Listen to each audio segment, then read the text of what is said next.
Lâm Canh Tân chụp ảnh tự sướng để xóa tan tin đồn tình cảm với Triệu Lệ Dĩnh, nhưng lại vô tình quảng bá cho phim mới của cô. Ngay khi bức ảnh tự sướng của Lâm Canh Tân xuất hiện, dư luận lập tức bùng nổ. Trong khi tin đồn anh mua hoa tặng bạn gái đang lan truyền, anh đã sử dụng một bức ảnh có vẻ ngẫu nhiên để trực tiếp bác bỏ tin đồn và cũng quảng bá cho bộ phim mới của người bạn tốt Triệu Lệ Dĩnh. Loại kỹ thuật này không phải là thứ mà người bình thường có thể thực hiện được.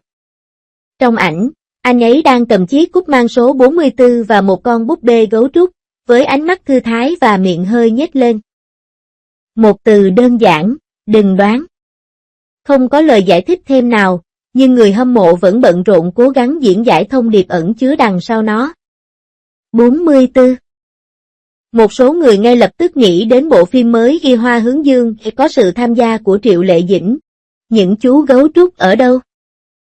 Đây là biểu tượng cổ điển của sự tương tác giữa hai người. Họ đã đề cập trong một chương trình tạp kỹ rằng họ thích gấu trúc, và chi tiết nhỏ này vẫn được những người hâm mộ trung thành của họ nhớ rõ. Và giờ đây, nó lại một lần nữa trở thành tia lửa nhỏ gây nên cuộc thảo luận sôi nổi.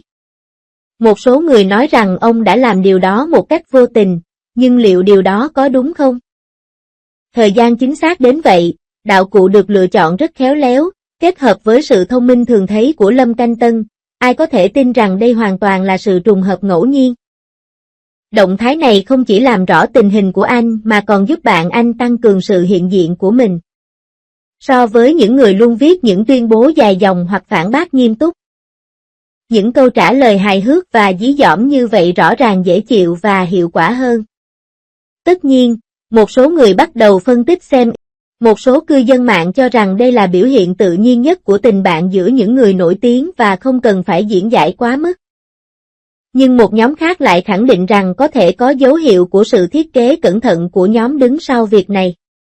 Trong mọi trường hợp, mối quan hệ giữa hai bên một lần nữa lại được đẩy lên đầu danh sách chủ đề. Từ việc cùng nhau làm phim cho đến tương tác trong cuộc sống thường ngày. Họ luôn là những cộng sự tuyệt vời trên màn ảnh trong mắt khán giả, và ranh giới mờ nhạt cùng trạng thái mơ hồ này càng kích thích trí tưởng tượng của các bên chính phú. Một số người hâm mộ cũng đã tìm ra thêm bằng chứng. Ví dụ, sự hợp tác ngầm giữa hai người trong các sự kiện trước đó, hay một số điều hài hước về việc họ trêu chọc nhau ở nơi riêng tư, đều được nhắc lại để chứng minh rằng mối quan hệ của họ là bất thường. Sự việc này đã kết nối tất cả những thông tin rời rạc này thành một chủ đề. Bầu không khí thân mật giữa hai người đã tạo thành một biểu tượng độc đáo khó có thể sao chép trong ngành giải trí. Nhưng không phải ai cũng vui mừng về điều đó. Một số người qua đường tỏ ra chán nản, cảm thấy những chiêu trò quảng cáo như vậy quá lộ liễu. Tuy nhiên, bất chấp những lời phàn nàn, cuộc thảo luận vẫn tiếp tục và sự chú ý vẫn ngày càng tăng. Như một cư dân mạng đã bình luận, bạn có thể nghi ngờ, nhưng không thể bỏ qua. Xét theo kết quả, bất kể Lâm Canh Tân có thực sự có mục đích tiếp thị hay không, anh ta vẫn thành công thu hút đủ sự chú ý hơn nữa. Phương pháp này không gây phản cảm, thậm chí còn khiến nhiều người chứng kiến cảm thấy mới mẻ và thú vị. Anh ấy không chỉ thể hiện trí tuệ cảm xúc của mình mà còn tận dụng tình hình để giúp đỡ bạn bè, một mũi tên trúng hai đích và mọi chuyện có vẻ hoàn hảo. Nếu bạn nhìn lại nhớ rằng đây không phải là lần đầu tiên khi phải giải quyết khủng hoảng dư luận. Ông luôn có thể tìm ra cách dễ dàng giải quyết tình trạng bối rối trong khi tạo ra những điểm nóng mới. Đây là một khả năng riêng biệt và là một trong những lý do quan trọng giúp anh có thể duy trì được mức độ nổi tiếng nhất định trong một thời gian dài. Về phần Triệu Lệ Dĩnh, cô có lẽ là một trong những người được hưởng lợi. Hoa Hướng Dương kể ban đầu chỉ là một bộ phim thương mại thông thường, nhưng giờ đây nhờ có tập phim này, nó có thêm tính thời sự. Con số 44 xuất hiện thường xuyên và nhiều nền tảng mạng xã hội cũng bắt chước và chia sẻ cuộc thảo luận, vạch trần nội dung có liên quan của bộ phim. Nếu một bộ phim muốn đạt doanh thu phòng vé tốt thì chất lượng thôi là chưa đủ, cần phải được quảng bá và quảng bá trước. Loại hoạt động mà các ngôi sao tự mang theo lượng người theo dõi và tự nguyện tham gia cuộc chiến này sinh động và hiệu quả hơn. Khi mọi người còn đang bàn tán về việc tin đồn có đúng hay không, thì toàn bộ dự án thực ra đã âm thầm hoàn thành một vòng truyền miệng. Nhìn lại hình ảnh cá nhân của Lâm Canh Tân. Sự việc này càng củng cố thêm ấn tượng của công chúng về ông là người không theo khuôn mẫu. Ông không bị ám ảnh bởi việc phải khiêm tốn như một số đồng nghiệp của mình. Và cũng không ép buộc doanh nghiệp phải phục vụ thị trường. Anh ấy chọn cách là chính mình và tham gia vào con mắt của công chúng theo cách vui tươi và thậm chí có phần giễu cợt. Qua đó tạo nên một nhãn hiệu độc đáo. Mặc dù phẩm chất này có thể khiến một số người xem chế giễu, nhưng không thể phủ nhận rằng nó đặc biệt hấp dẫn đối với giới trẻ vì nó đại diện cho khía cạnh chân thực và giản dị. Điều này đặc biệt có giá trị trong môi trường hiện nay với đầy rẫy các bộ lọc và tập lệnh. Chuyện gì xảy ra tiếp theo cũng là một câu hỏi đáng mong đợi. Tin đồn chỉ là làn sóng nhất thời, nhưng làm thế nào để biến luồng truy cập này thành ảnh hưởng lâu dài đòi hỏi nỗ lực thực sự. Nhìn vào thành tích hiện tại của anh. Rõ ràng Lâm Canh Tân đã nắm vững những kỹ năng then chốt và đang thực hiện một cách dễ dàng. Đối với những người lo lắng về tiến triển mối quan hệ của anh và Triệu Lệ Dĩnh, họ chỉ có thể tiếp tục chờ đợi sự trùng hợp tiếp theo xảy ra, rồi lại dấy lên một vòng suy đoán mới. 02. Phản công 15 năm của Triệu Lệ Dĩnh, ăn 23 cái bánh bao. Lăn mình trong sa mạc 17 lần và cuối cùng trở thành nữ diễn viên tỷ phú có con mắt tinh tường. Nói về phim ảnh và giải trí, và khám phá những câu chuyện của người nổi tiếng. Cảm ơn bạn đã sưu tầm, thích và chia sẻ. 4 giờ sáng tại trường quay Hoành Điếm. Vào lúc 4 giờ sáng, trời mưa rất to, ái mặc đồ phụ họa ướt sũng, trốn dưới mái hiên. Tay cầm chiếc bánh bao hấp giá 2 nhân dân tệ. Người thợ thủ công bậc thầy của nhóm đạo cụ liếc nhìn đôi môi tím của cô rồi ném cho cô một chiếc áo khoác quân đội cũ.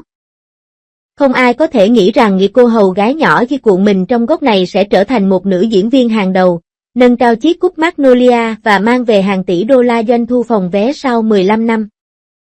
7 năm đóng vai phụ không ai hỏi. Trên phim trường A Golden Wedding năm 2006, Triệu Lệ Dĩnh khi đó 19 tuổi đã cầm trên tay An Actors Studio mới mua. Nhiều lần diễn tập cảnh ve đồng đóa đóa bị mẹ kế tát giữa trời tuyết lạnh âm 10 độ C, khi mặt cô bị tát đến đỏ bừng, cô đột nhiên túm lấy đạo diễn Trịnh Tiểu Long và hỏi. Anh nghĩ con gái nông thôn khi bị đánh có theo bản năng rụt cổ lại không? Chi tiết này bất ngờ biến nhân vật con thành nhân vật chủ chốt xuyên suốt cả bộ truyện. Trong đoàn làm phim Under the Power of Theatre, cô vào vai một cô hầu gái thậm chí còn không có tên vào ban ngày. Và ngồi xổm sau màn hình vào ban đêm để học cách quản lý những biểu cảm nhỏ nhặt từ Yuko Tanaka. Khi trợ lý đạo diễn phát hiện ra cô gái này luôn viết và vẽ trên hộp đạo cụ. Ghi chú của cô đã ghi đầy những lưu ý như, cung nữ thời nhà Thanh phải giữ khăn tay ở đốt ngón tay thứ 3 khi đi. Và phải lùi về sau bằng chân trái trước khi thấy chủ nhân rút lui. Những chi tiết này sau này đã trở thành ví dụ về phép xã giao cấp độ sách giáo khoa trong truyền thuyết Lục Trinh. Bí quyết thành công chỉ sau một đêm. 3 ngày trước khi bộ phim truyền thuyết Lục Trinh khởi quay vào năm 2013, Vu Chính nhận được một lá thư viết tay dài 20 trang từ Triệu Lệ Dĩnh. Cô gái này từng bị cả mạng xã hội đã dùng phương pháp nghiên cứu theo kiểu báo cáo khảo cổ để phục chế 27 bộ y phục của Lục Trinh từ một nữ quan bát phẩm lên đến tể tướng. Thậm chí còn đánh dấu trọng lượng mũ miệng tương ứng với từng cấp bậc quan chức. Trong quá trình quay phim, cô đến phim trường sớm hơn 2 giờ mỗi ngày để luyện tập đi guốc gỗ cao 15cm.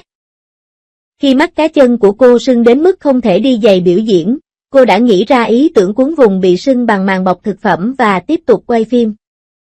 Đằng sau cảnh quay nổi tiếng Hoa Thiên Cốt ăn bánh bao là một câu chuyện ly kỳ. Lúc đó nhiệt độ là 36 độ C và Triệu Lệ Dĩnh đã ăn liên tiếp 23 cái bánh bao giả cho đến khi cô bị đau bụng và phải nhập viện. Sau đó, nhà sản xuất tiết lộ trong một cuộc phỏng vấn. Đội ngũ đạo cụ đã chuẩn bị những chiếc bánh nhựa, nhưng cô ấy nói rằng chỉ khi ăn chúng thật, khán giả mới có thể nghe thấy tiếng nhai. Sưu ký lập kỷ lục về lượng người xem cao nhất cho một bộ phim truyền hình hàng tuần tại Trung Quốc. 85 cuộc phản công của Dê Đi Hoa. Trong khi nhiều ngôi sao nổi tiếng đang tham gia các chương trình tạp kỹ, Triệu Lệ Dĩnh đã lăn lộn trong gió cát 17 lần với cơn sốt cao 39 độ trong cảnh quay sa mạc của Sở Mật Thám Vương Phi. Diễn viên đóng thế Cầm Ô muốn thay thế cô nhưng bị từ chối. Mắt Sở Kiều hẳn phải có cảm giác đau đớn vì cát, điều đó không thể diễn xuất được. Vào ngày kết thúc, người hướng dẫn võ thuật đã đổ ra nửa bát cát từ bộ đồ bảo hộ mà cô ấy cởi ra. Và mọi người có mặt đều im lặng. Những cảnh quay ở nhà máy thép trong Ethewin Blau in Mitsum cho khán giả thấy diễn xuất điên rồ là gì.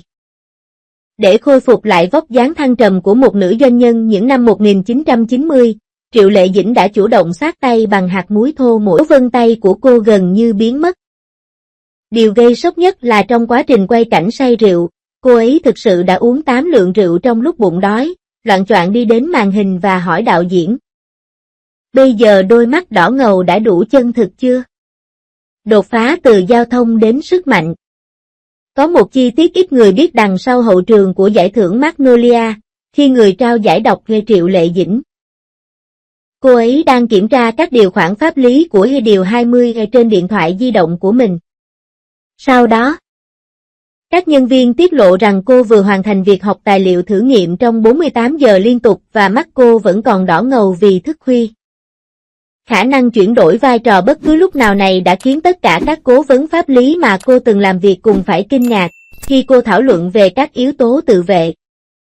Cô còn chuyên nghiệp hơn cả những thực tập sinh mà tôi hướng dẫn. Những cảnh quay được, sau khi tan làm vào sáng sớm. Triệu Lệ Dĩnh đã luyện tập thoại giọng địa phương Thượng Hải cho Giang Nguyên Ngõ một mình trước gương trong xe AV. Nhân viên cho biết cô đã làm việc này trong 4 tháng và thậm chí còn dạy cậu con trai 3 tuổi của mình nói xin chào. Người hâm mộ sau đó đã rất ngạc nhiên khi nhận ra rằng cô gái bị chế giễu vì xuất thân quê mùa đã hoàn thành quá trình chuyển lớp ở một nơi mà khán giả không nhìn thấy. Đứng trên bục trao giải Kim Kê 2023, Triệu Lệ Dĩnh đã dán băng cá nhân lên đốt ngón tay khi cầm chiếc cúp. Đây là vết thương vĩnh viễn còn sót lại từ những cảnh võ thuật trong Phượng Hoàng Du Ký. Nhưng cô cười và nói, mỗi vết chai là một tấm huy chương mà vai diễn trao tặng cho tôi. Có lẽ chính sự trung thực với tham vọng hiện rõ trên khuôn mặt đã giúp cô đạt đến đỉnh cao sự nghiệp sau khi ly hôn. Xét cho cùng, khán giả sẽ luôn chú ý đến câu chuyện